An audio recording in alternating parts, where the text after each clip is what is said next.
The most fucking glamorous girl I've seen on this road. Can I ask your name? Char.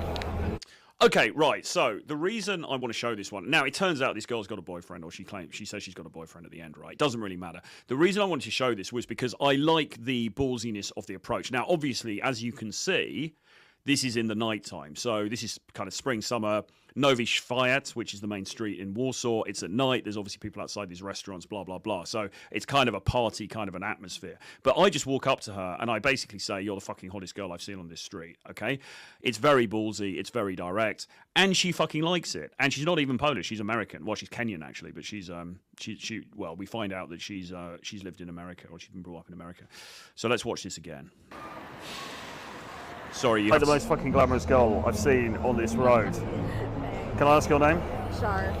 Sorry? Char. Char? Yeah. Troy. Nice to meet you. Nice to meet you. You don't sound like you're from Poland? I'm not. All right, so a couple of things there. So, firstly, you can see the sort of extended handshake that we're having here. So I'm shaking her hand, but deliberately I'm kind of holding onto her hand for, you know, a bit longer than you normally would to establish that kind of touch, that kind of intimacy early on. The other thing as well is I deliberately use the word fucking. So I say, you're the most fucking glamorous girl I've seen on the street, right? That's deliberate. It's not just because I like cursing, although I do.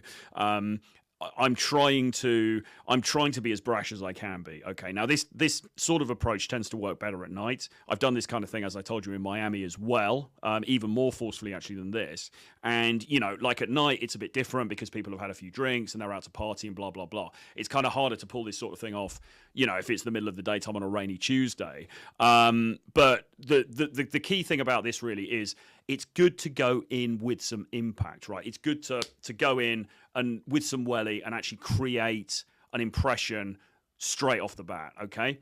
And be polarizing and just own it, right? I just go in there and own it. I say she's fucking glamorous. She could have told me to fuck off, right? I mean, like I had no idea before I went into this how she was going to react. As it is, she reacts pretty well. She probably reacts pretty well because, though I say it myself, I'm not looking too bad here. And also because it's very ballsy and it's very confident, okay? We were talking about dominance earlier when we went through the list, okay? This is an example of it, a small example of it in action, right? You're going in there, you're being unapologetic, you're not trying to hide your intentions, you know, you're just saying it like it is and let the chips fall where they may. And as we see, you know, she appears to respond well. I'm from Kenya. From Kenya? Yeah. Oh, really? And you're living here now, or you're, what, study, or? Working. Working. Yeah. Working girl. Yeah. You're a high-powered businesswoman. Soon. So once again, you will see that the eye contact is strong. I think one thing that I tend to do quite well is the eye contact. So regardless of whatever bullshit I'm saying, I am looking quite intently, right? And that is very, very important, okay? Because it shows confidence, it shows the underlying sexual intent, and it shows that you're not afraid of her or you're not trying to sort of hide anything, okay? The other thing as well is, I mean, like I say, everything has to fit together. Now, I believe that I'm actually in better shape now because I'm working with a personal trainer. I think I'm in better shape now than I was then. But I have to say, compared to the last video, I think I look pretty decent here. I mean, the black shirt, I think, looks good. Obviously, you know, I'm not overweight. I've got the white trousers on here. I think the haircut looks good and everything. So I'm working with what I've got, and I'm kind of maximizing what I've got, and I think pretty decent, okay? On top of which, I'm coming across as being very confident and quite playful and quite fun and a bit naughty, and the things we mentioned, you know, a little bit risque, adventurous, you know, willing to go outside of the norm and all that kind of stuff. And obviously, you know, this girl's responding well. What do?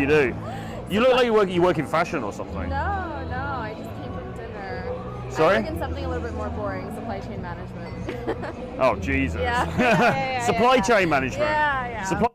So, when you're talking about, you know, what they do for work and all that kind of stuff, because obviously, as I said, you've got the two things running at the same time. You want to be doing the Riz, but equally, you want to be trying to find out a bit about them as well and understand, you know, where they're coming from and so on. So she reveals that she works in, drum roll please, supply chain management. Now, you don't have to treat everything with kid gloves, okay? What I do here is I go, supply chain management, Jesus Christ, that's fucking boring, okay? Because it is, or it sounds very boring anyway, right? So busting her balls a bit about things like that is a fruitful thing to do, because what you don't want to do is be that nodding dog chump who's like, oh, supply chain management, wow, oh, that's cool, oh, tell me more, because it sounds fucking boring, okay? And actually, you know, I'm not sure if I do it here, but you can even play more on the dichotomy between the fact that, well, you look like such a fun, glamorous girl, and yet you're working such a boring thing. Like, what the fuck is that about? I had this actually with an ex of mine who was an accountant, and she was a, you know, fun, glamorous girl, and it's like, well, what are you doing such a boring job, right? It's mind-blowing. So you don't have to take everything that they say 100% seriously. In fact, really, you shouldn't take everything seriously. You should try to make a joke and be playful about as much as you can. Chain management. That's got to be really fucked up at the moment, right? I mean, like... It was. It's a bit better. You've handled it though, right?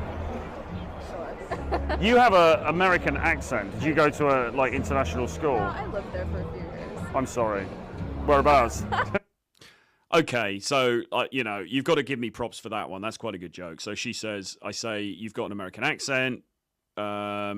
She says she lived there for a bit. I say, I'm sorry. I'm sorry to hear that. So again, you know, busting her balls. You don't have to be reverent about everything that she says. You can be fun. You can be playful. In fact, you should be doing that. You can be challenging. You know, be a little bit sort of outside of the box with this stuff, you know? You have an American accent. Did you go to a, like, international school? No, I lived there for a few years. I'm sorry. Whereabouts?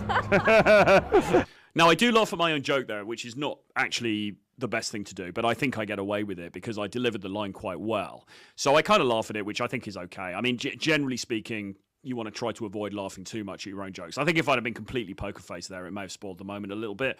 Yeah, you know, the key thing is try to be cocky, try to be a little bit funny sometimes. Don't just... what you don't want to be doing is having this super logical linear conversation like it's with some dude or with somebody you're trying to network with at a networking event. Whereabouts? In Texas. Really? How was that? Good? It was good. Yeah? I kind of want to go to Austin, actually. I heard it's pretty cool. It is. Yeah. So you're based here the whole time, are you? Yeah. So that was sort of some genuine interest there. I mean, she said that she lived in Texas. You know, I haven't been to Texas. I have, you know, I quite, you know, so sometimes somebody will say something and it does genuinely spark your interest. You know, oh, okay, that's cool. And if that's the case, you can express that. It's absolutely fine to express that, you know, and even to ask them about the place. I mean, I didn't ask her. I could have asked her more probably, but you know what I mean? Like like sometimes they'll say something like, oh, actually, that is genuinely, I want to find out more about that. Well, look, I mean, I know you're on your way to dinner. Another time, I would love to take you. I'd love to take you for a Nero's lemonade. So obviously, you know, I'm trying to now get her to go on a date, or at least I'm asking her for the number. And I think I quite like the way I do it. You know, I want to take you for a Nero's lemonade. So I'm not making it too serious. It's not this like super like, oh my God, you know, I'd love to take you for a 3-course dinner or something. I'm just making a fucking joke about it, right? Have you got WhatsApp? I have a boyfriend. That's what I have. I have a boyfriend. That's what I have. Tell me in the chat if you believe her. I think she's probably telling the truth here. I think the way she says it is quite coquettish, quite flirtatious. I have a boyfriend. That's what I have. So she knows what's up, right? She knows you know, and this is important, right? She knows I'm not there to try and be friends with her. I'm not trying to be like her gay best friend. I'm not trying to be her styling assistant. Thank God, Brittany Venti. But I'm hitting on her, right?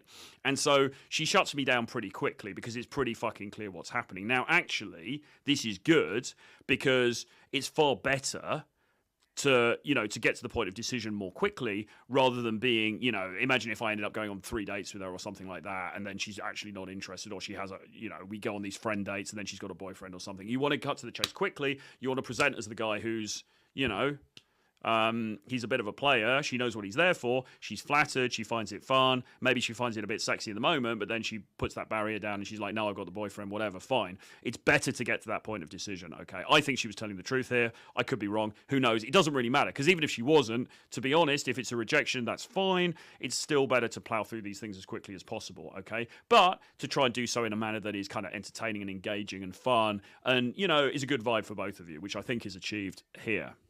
You've got a boyfriend? Yeah. I'm devastated right Sorry. now. But it was beautiful to meet you. It was nice meeting you. You're really nice. All right, Thank good to see you. Have a good see you later. night. Good night. So there you go. She says I was really nice, and I think it was a fun interaction. I think, you know, I mean, tell me what you reckon in the comments. But I think that it was quite cool. I think that, you know, we both came away from it. You know, it was a nice little thing. Yeah, I don't know, man. I mean, I quite liked it anyway. I like the sort of the ballsiness of going in there. What are people saying here? It's great watching an artist apply his craft. Your next line, I'm curious to hear. She was soaking up your attention and validation, then bawled when things got hot. But so what, really? I mean, I think if you're saying no free attention to these 304s or that kind of thing, I think, look, I mean, for me to have a conversation like that, I mean, how long did that last? Like 2 minutes or something like that? Like less? You know, to have a fun little conversation with her. She probably is seeing somebody because why wouldn't she be realistically? It is not a huge imposition on me or my time, okay? But if I do that, 5 times in the night, what's probably going to happen is I'm going to find somebody who, they are available, they are down, and it's going to go from there, okay? But there is an element of a numbers game with this stuff as well, right? You have to be prepared for rejections, even a nice rejection like that. It's still kind of a rejection. She doesn't say, right, I want to come home with you, Troy. But I think, it was a good interaction. And the great thing about all of this stuff as well is it compounds on itself. So if you go out and you do that 10 times, right, by the end of the night, you're going to be on fucking fire. You're going to be like a rock star, okay? There's going to be nothing that can take you down because you're going to be so on point. The momentum is going to be so high. So you can think of it in terms of the individual wins. Did you get her number? Did you get a date with her or not? Okay, that's one thing. But then the bigger picture is you want to be always practicing the craft. You want to be always practicing your social skills because the problem a lot of you have is you're sitting there behind the computer, metaphorically or literally eating your Cheetos, and you're not actually fucking talking to anybody. And the reality is we need to be getting out there and we need to be talking to girls a lot more, okay? Because the dating apps, fine, I get people tweeting me all the time saying, well, everyone meets on the dating apps now, so what the fuck, Troy? And I'm like, well, I don't really give a damn what everybody else is doing, all right? Because if they want to do that, that's fine. And I don't think there's anything wrong with having the dating apps going in the background, but man, you need to be out there and you need to be meeting people in real life. Because as you can see, would she have matched with me on Tinder? Probably not. I mean, I don't know, but probably not, right? But in real life, right, I get quite a good response. So, there's a marked difference between what happens on a dating app and what happens when you're kind of quite ballsy and you meet people in real life. Quick one. Myself, Les, and Troy have produced the linchpin course to take you from nice, innocent boys to highly sexual men with unlimited dating options. The Edge 3 is coming. And then the Edge 3 plus Bogota Bootcamp, which is the crazy kind of graduation bootcamp, anything goes bootcamp, night game, day game, grey area dating app game, anything goes in March 2024. It's going to be absolutely amazing. This has been a long time in the pipeline. Myself and Troy have redeveloped the previous Edge course and we're combining 25 years worth of experience in the elite men's dating industry to bring you a course which is going to change your lives. We've got some of the world's leading experts for different areas, the linchpin areas, sexual shame, developing sexual confidence, Mr. Bonaparte, elite sex coach for men, and we've got Dave Lee, the male hormone optimization side of things, who bring in vast amounts of knowledge, and a host of other experts, myself, Les and Troy, coaching you every step of the way in developing the cold approach and the dating process as well. It's going to be incredible. Get in touch, info@jamestusk.com, include your WhatsApp number and the title Edge 3 in the email. We'll see you there.